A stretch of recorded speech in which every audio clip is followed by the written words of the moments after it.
हमनी के संस्कृति, हमनी के संस्कार सदा रहे हमनी के साथ। भारत के महान ग्रंथ और काव्य सब के संपूर्ण संकलन सब्सक्राइब करें तिलक। हम तो के चंद्रमा जैसन ही सुंदर बनावल चाहत है, बाकी हमार दिहल रूप ऐसन चंद्र के तरह हुई जे के अमावस के करिया रात भी ना ढक सके। देवी वसुंधरा, तू हमेशा सुंदर और जवान बनल रहबू। ऐसे हम तो होके चिर यौवना के वरदान देवे जात हई। चिर यौवना? हाँ वसुंधरा।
राजमहल बन गईल। अरे आवा हो, देखो लोग भाई, सबके घर राजमहल बन गईल बा। आवा आवा, इक्का देखा चमत्कार।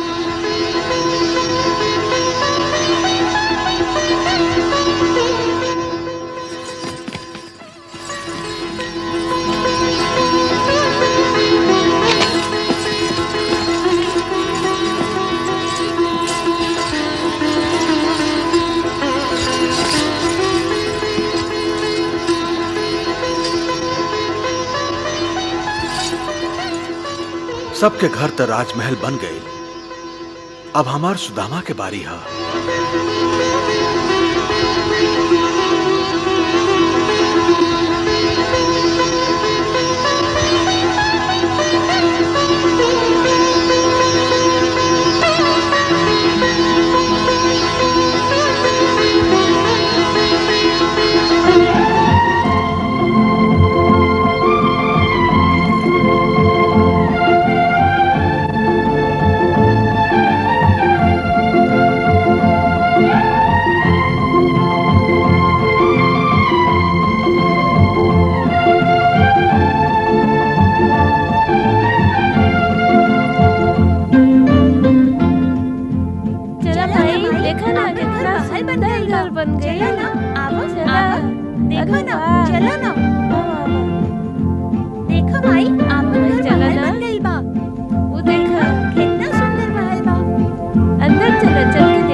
सौभाग्यवती होख।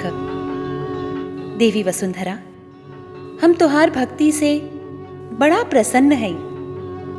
तू जौन भक्ति और पतिव्रता के नियम के पालन कैलू, ओकरा से हमके बहुत आनंद मिलल हा। ये हमार सौभाग्य बा देवी। और तू स्वयं भूखा रह के चावल के जौन आधा दाना हमके अर्पित कैले रहू, ओकरा बदला में हम सगरे संसार भी तोहके दे दी ही त ओकर मोल पूरा न हुई। ऐसे ओ चावल के आधा दाना के मोल हम तोहके ओ समय देब जब तू एह नासवान मृत्यु लोक के छोड़ के हमार लोक में पधरबू। फिर भी जब तक तू एह धरती पर बाड़ू, हम तोहके एगो अनुपम उपहार दिहल चाहत हई। हम त आपके दर्शन से ही धन्य हो गईली माई। त्रिलोकीनाथ तोहके और तोहरा परिवार के संसारी संपदा से निहाल कर दिहलन। बाकी एक वस्तु के कमी अब ही रह गई बा। कमी? अब कैसन कमी? एगो ऐसन वस्तु के कमी जेकर महत्व एगो स्त्री खातिर सबसे अधिक होला। एगो स्त्री के जीवन में सबसे अधिक महत्वपूर्ण है ओकर पति के प्रेम, ओकर पति के विश्वास, और आपके दया से ये दोनों सुख हमके प्राप्त बा। एह से अधिक बढ़ के और महत्व के वस्तु का हो सकेला? उहे जे ओकर पति के प्यार पावे खातिर सबसे अधिक आवश्यक होला। माने माने माने ओकर रूप, ओकर सौंदर्य और एगो उमंग भरल रस भरल यौवन जे हम तो होके उपहार में दिहल चाहत हैं वसुंधरा। क्षमा करी माई, बाकी समय के साथ रूप के जादू भी उतर जाला और जवानी भी ढले लागेला, जैसे चांदनी ढल जाला। हम तो होके चंद्रमा जैसन ही सुंदर बनावल चाहत हैं। बाकी हमार दिहल रूप ऐसन चंद्र के तरह हुई जे के अमावस के करिया रात भी ना ढक सके। देवी वसुंधरा, तू हमेशा सुंदर और जवान बनल रहबू। ऐसे हम तो होके चिर यौवना के वरदान देवे जात हई। चिर यौवना? हाँ वसुंधरा।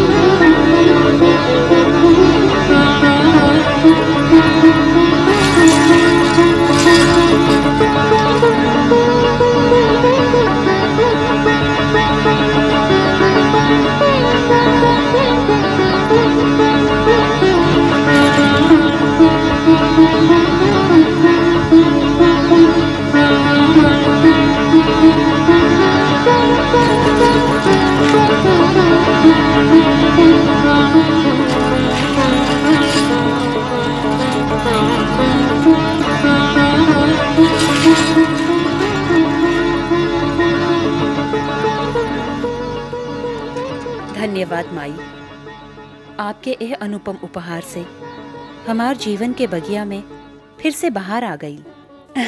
वसुंधरा, जब तक तू यह नासवान संसार में हो, तू सदा युवती और रूपवती बनल रहबू।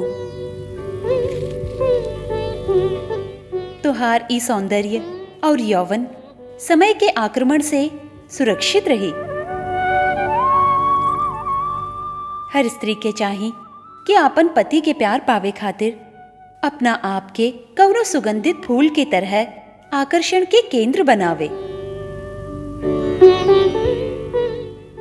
देखा, सिंगार के बिना सौंदर्य भी पत्थर के फूल की तरह होला, जेकरा में ना उ रंग होला जे आँख के भावेला, ना उ सुगंध होला जे आत्मा के तृप्त करेला, और ना तो ओकरा में वो स्पर्श के आनंद मिलेला। एक बार फिर क्षमा करी माई। जब पति ब्याह के अटूट बंधन में बंधा जाला तो ओकरा बाद स्त्री खातिर रूप और श्रृंगार के इतना महत्व कहाँ रह जाला। देवी वसुंधरा, तू हो उहे भूल कर रहल हऊ जे संसार के अधिकतर स्त्री करेली। ईश्वर संसार में सगरे प्राणी, यहाँ तक कि पशु पक्षी आदि सबके जोड़ा पैदा कैले बाड़न।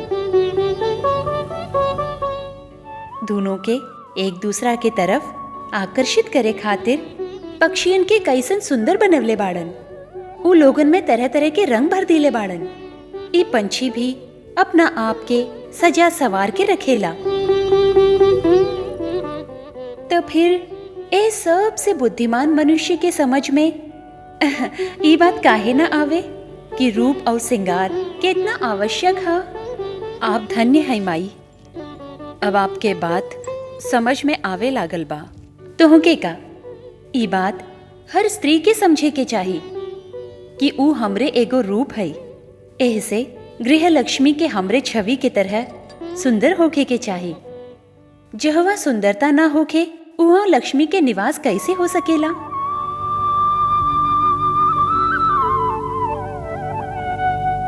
देवी वसुंधरा, ये बात भी याद रहे कि सौंदर्य, आकर्षण और प्रेम इस संसार के चलावे के 3 मूल आधार है।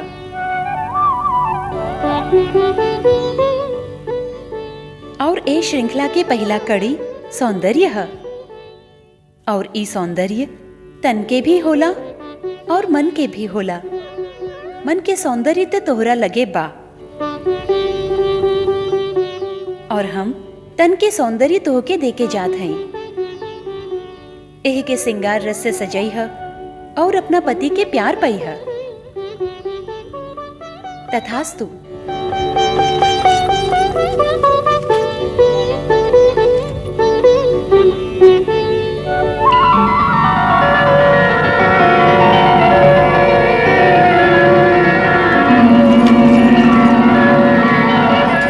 माँ वो देखो क्या।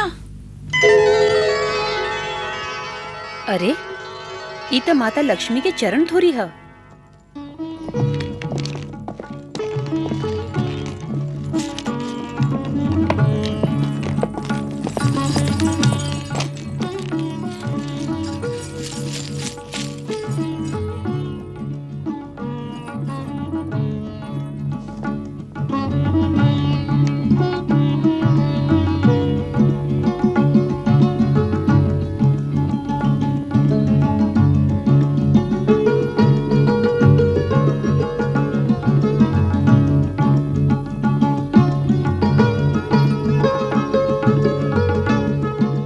भौजी,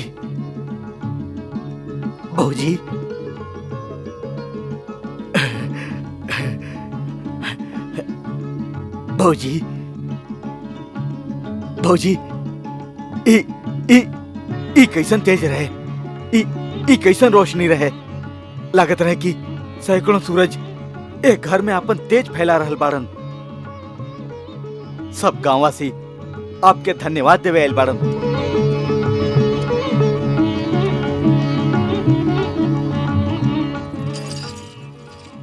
ई कैसन तेज रहे, ए घर में अंदर आवे के रास्ते रोक दिले रहे।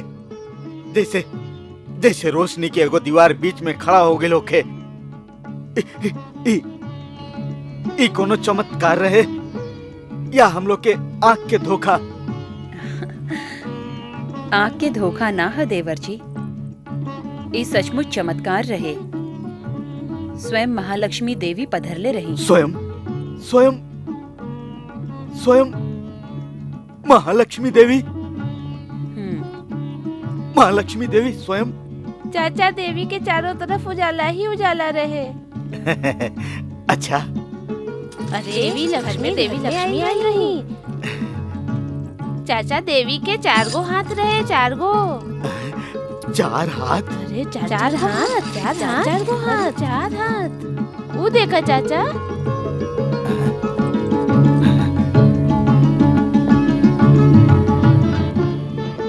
अरे अरे इता सचमुच देवी लक्ष्मी के दिव्य चरण चिन्ह।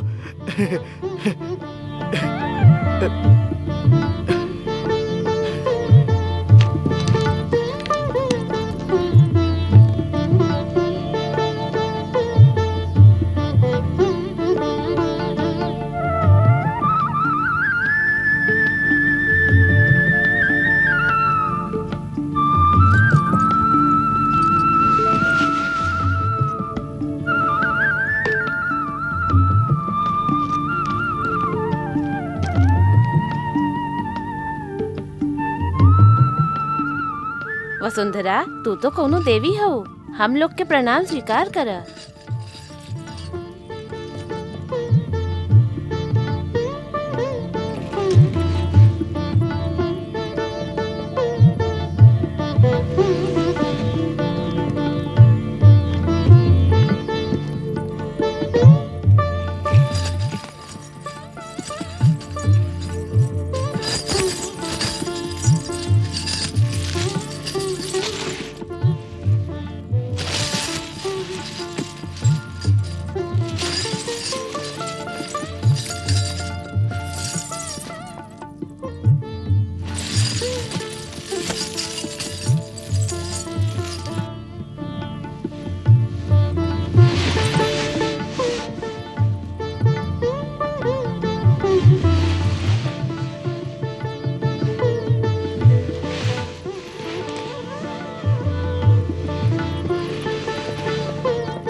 वाह रुक्मिणी देवी वाह,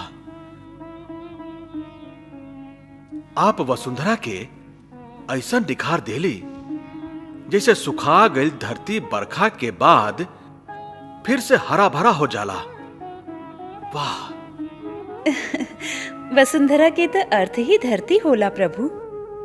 और जैसे धरती खातिर वसंत ऋतु के महत्व सबसे अधिक होला, वैसे ही एगो स्त्री खातिर यौवन और सौंदर्य जैसन मूल्यवान वस्तु और कुछ भी ना होखे। ऐसे हम उहे उनका के भेंट कर दिली।